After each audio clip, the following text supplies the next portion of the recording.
Hello दोस्तों, स्वागत है आपका BHU BA स्टडी चैनल पे। तो दोस्तों, आज की वीडियो में हम सुंग वंश के विषय में बात करने वाले हैं और उसका जो प्रमुख राजा था पुष्यमित्र सुंग, उसकी उपलब्धियों के विषय में जानेंगे। तो चलिए शुरू करते हैं। आपको अगर इसका PDF चाहिए तो आप हमारे टेलीग्राम चैनल से जुड़ जाइए, जिसका लिंक आपको डिस्क्रिप्शन बॉक्स में मिल जाएगा। तो चलिए अपना वीडियो शुरू करते हैं। तो दोस्तों, हमें पढ़ना है सुंग वंश के विषय में। उसके शॉर्ट नोट्स जो देख लीजिए, बुलेट टॉपिक इसके बनाए हैं जो मैंने, देख लीजिए। इसका प्रमुख शासनकाल था 185 ईसा पूर्व से 73 ईसा पूर्व तक। मौर्योत्तर काल के विषय में इसको पढ़ा जाता है। लगभग 112 वर्ष सुंग वंश का शासन रहा। इसका संस्थापक पुष्यमित्र सुंग था। इसके पूर्ववर्ती में मौर्य वंश का बृहद्रथ राजा था, जिसकी हत्या करके पुष्यमित्र शुंग राजा बना था। साम्राज्य के प्रमुख क्षेत्र है पाटलिपुत्र, अयोध्या, विदिशा, और इसकी राजधानी भी विदिशा थी। इसके प्रमुख अध्ययन स्रोत जिनमें इम्पोर्टेंट हैं वायु व मत्स्य पुराण, गार्गी संहिता, महाभाष्य। और पुरातात्विक स्रोत आप देख लीजिए, अयोध्या का अभिलेख, बेसनगर का अभिलेख और भरहुत का अभिलेख। ये तीनों बहुत ज़्यादा इंपॉर्टेंट और शॉर्ट आंसर में पूछे जाते हैं। अब इसकी प्रमुख वंशावली आप देख लीजिए। इसका अंतिम शासक देवभूति था। अब शुरू करते हैं सुंग वंश का जो इतिहास था उसके विषय में। सुंग राजवंश प्राचीन भारत का एक प्रमुख राजवंश था, जिन्होंने मौर्य राजवंश के बाद शासन किया। इनका शासन उत्तर भारत में 185 ईसा पूर्व से 73 ईसा पूर्व तक लगभग 112 वर्ष तक रहा। पुष्यमित्र शुंग इस राजवंश के प्रथम शासक थे। पुष्यमित्र अंतिम मौर्य सम्राट बृहद्रथ मौर्य के सेनापति थे। पुष्यमित्र शुंग ने बृहद्रथ की हत्या करके शुंग राजवंश की स्थापना की थी। पाटलिपुत्र, अयोध्या, विदिशा आदि साम्राज्य के प्रमुख अंग थे। इसकी राजधानी विदिशा थी। शुंग वंश के इतिहास के अध्ययन स्रोत जो हैं आप देख लीजिए। इस वंश की जानकारी हमें साहित्यिक तथा पुरातात्विक दोनों स्रोतों से मिलती है, जिसमें साहित्यिक स्रोत ये हैं वायु व मत्स्य पुराण। इससे हमें ज्ञात होता है कि शुंग वंश का संस्थापक पुष्यमित्र शुंग था।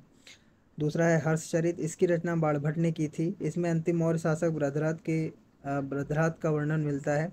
इससे ज्ञात होता है कि पुष्यमित्र ने अपने अंतिम मौर्य शासक बृहद्रथ की हत्या कर सिंहासन पर अधिकार कर लिया था। तीसरा है हमारा गार्गी संहिता। इससे साहित्य से शुंग वंश की जानकारी मिलती है।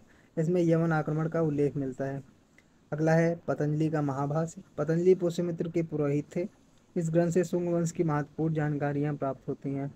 दोनों अश्वमेध यज्ञ इनकी अध्यक्षता में हुए।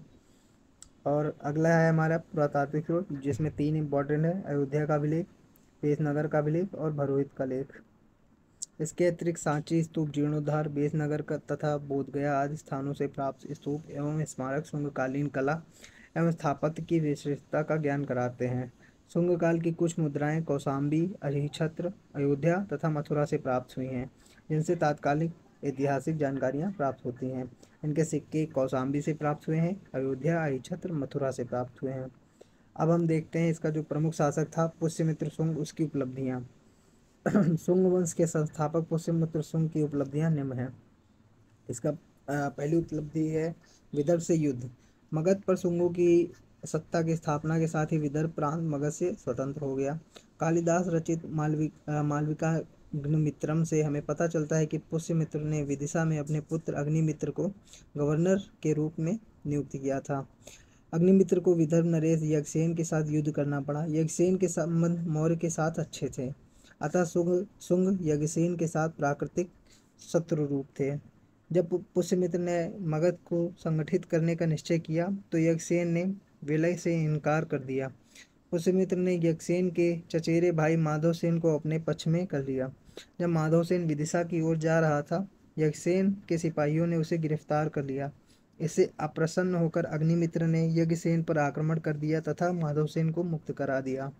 अंत में विदर्भ का राज्य दो भागों में बांट दिया गया, जिस पर पुष्यमित्र की अधीनता में यज्ञसेन और माधवसेन शासन करने लगे।